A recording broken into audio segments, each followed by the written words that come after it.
they're not normal, bro. They're not normal. I cannot be less true to myself so I can fit in. I just can't. I wanted to kill myself, bro.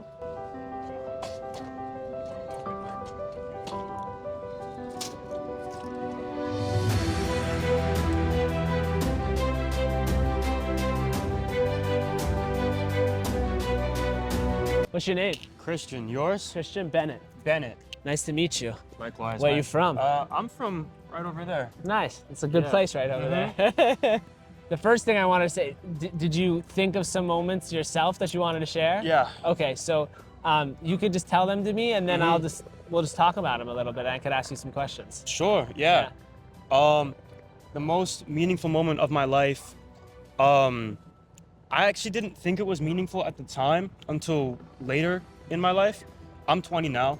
When I was 17, my dad and I went to like a kind of like family like celebration, not like a funeral, not like a big meaningful event.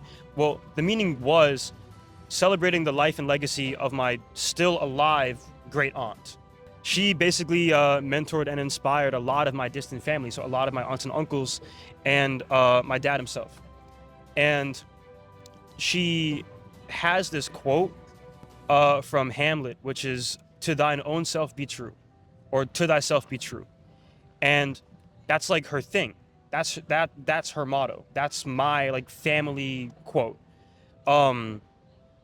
And I was like, okay, that's cool. I was 17, whatever. Be true to yourself. Yeah, makes sense. And then I went to college and I got out of this bubble where I go to school and then I go home, then I'm with my parents and I'm protected and I'm watched over. And I was kind of in the real world. College is still a bubble, but it was more of the real world where I had to figure out who I actually am and what I like, and what being true to myself actually means, and whether or not I should. I realized being true to myself means not everyone likes you. You make a lot of mistakes thinking that you're true to yourself, when in reality you're true to some selfish version of you. But you're true to yourself when you try to make up for them.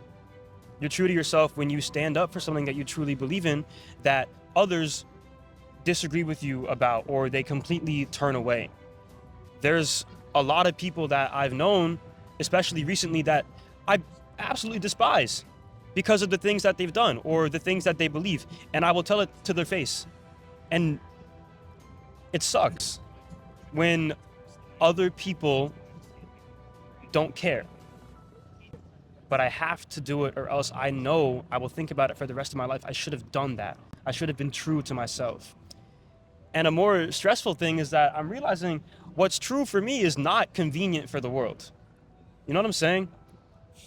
The way that I want to live, the personal finances that I want to employ, the career that I want to have, the art that I want to make, the people I want to be around, the kind of relationship dynamics that I might want to explore. They're not normal, bro. They're not normal. They're not normal. I get judged a lot by a lot of people for the way that I am, but I can't change that. I've tried to change that. I wanted to kill myself, bro.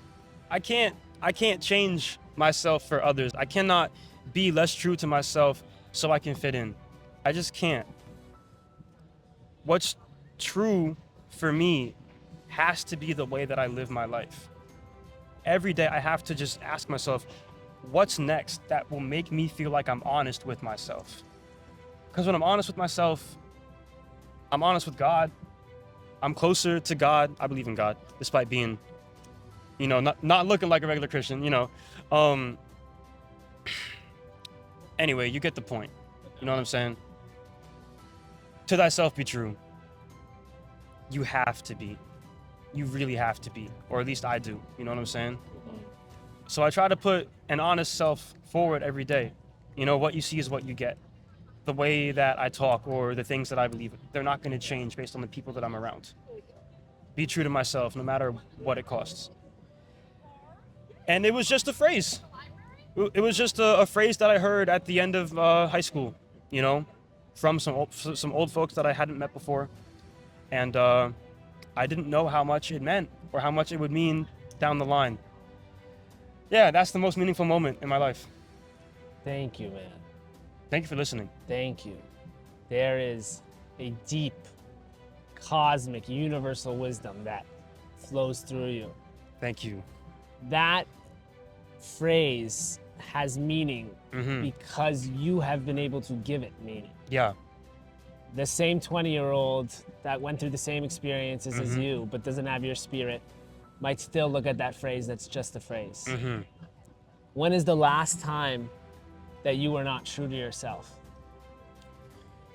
And I ask that because to me, that was the last moment where you said, nah, I'm never doing this again. Can you remember it?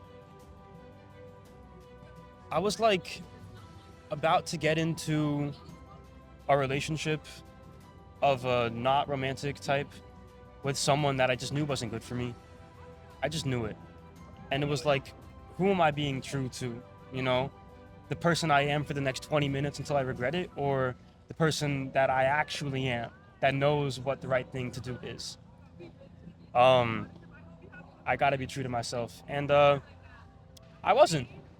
And then like smack dab in the middle of it, I was like, fuck, I don't want to do this. I really don't want to do this. So I didn't do it. And that individual was quite upset. But I can't explain to them that it's not true to me. You know, no matter what all the people around me do, no matter, oh, you know, do this. I do this all the time. You know, it's the name of the game. This is what you do when you're this age, when you're this kind of person. I'm not this kind of person, yo. Yeah. What advice would you give to, I don't know, maybe younger siblings or people that feel like they're not being true to themselves, they're not living meaningfully, they don't have a lot of purpose? I think, quite naively, the meaning of life is to find it. But it's not some grand meaning for everyone, it's meaning for yourself. I think, because I'm religious, that God calls me to learn and create. Two things. Learn, create. You can throw love in there because, you know, I want to have kids and, you know, like get married and, you know, the whole 9 yards. But I think God calls me to learn and create. Go out and do the things that are safe, that are kind, that don't hurt anyone and don't hurt yourself, that you are embarrassed to do, the things that you feel guilty doing.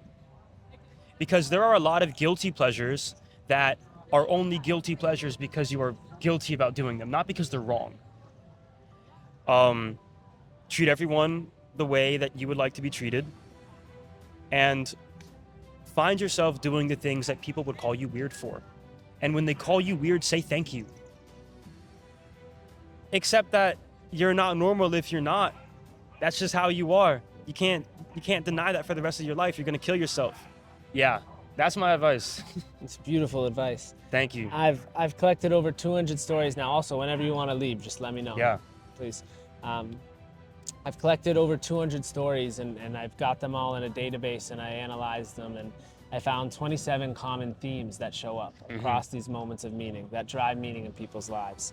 I call them meaning drivers, and I was doing research into purpose and meaning, and what I ended up finding was this list of like 100 values, and I looked at my list of 27 themes and I realized, holy shit, it's not, they're not themes, they're values. Values drive meaning in our life. And it's funny that you said that God has, you know, bestowed to you to learn and create. Yeah. Two of the values that drive meaning, one is creativity and expression. The other is learning / mentorship and teaching. Either you're learning from a mentor or you're mentoring someone. I believe that the key to a meaningful life is not asking what is the meaning of life, but finding what in life gives you meaning that you never think of that question in the first place. What makes you so present that you never ever question the meaning of your life? And for you, you've got it, man. Thank you. You are gonna live an incredible life. You're gonna accomplish what you want financially, spiritually, emotionally, with love. I don't know what you feel like your purpose is or exactly what you're doing. I know it's something to do with art, and I would say you're exactly on the right path and in the pursuit of your purpose. And of you becoming a man, you're gonna find your wife. You're gonna have an incredible family and friends. You're gonna surround yourself with amazing people because you are so aligned with your values. The best advice I ever got in my entire life from who's now my mentor, he said, get a list of 100 values, take that down to 10, 5, and then choose 2 of those values as your life guiding values. You've got it, man. Thank you. You fucking got it. And there's, if you want, Jesus is expressing himself through you or God or whatever. Yeah, God. Yeah. Yeah. I don't know if it was Jesus or God. It's complicated. It's complicated. Yeah. Whatever you believe in. Yeah. I'm not Christian, but I appreciate you. I understand and really appreciate religion and you are living by your values. You're living them in a beautiful, beautiful way. And you're so fucking young to be experiencing that. It's incredible. Incredible. I'm Thank just you, Benny. gassing you up right now. Thank you. Thank you, man. This is such a privilege. If you live around here, I'd love to interview again Yeah. in a couple weeks. Okay. Just as we keep living our lives. But so, and then we'll end it. What do you want to create art? Yeah, I'm a audio engineer and music producer. Nice. And I think people forget that music is art. I think a lot of folks think that music is content because things can be so formulaic. There's an entire industry based on efficiency and churning out things that will get plays, not that will open hearts and minds, you know? And I want to bring that back. I'm not some purist, you know, I still like to make my trap beats, you know, I love working with all my rappers, you know what I'm saying? But like, I think the pocket for music that speaks to people, really speaks to people in a universal way, we got to bring that back, you know? That's what I want. Yeah. I want to learn what it takes to make art and then create it. That's beautiful. We're staying in contact. You're my friend All now. right. Thank you, man. I'm sorry to Thank you. keep you for so long.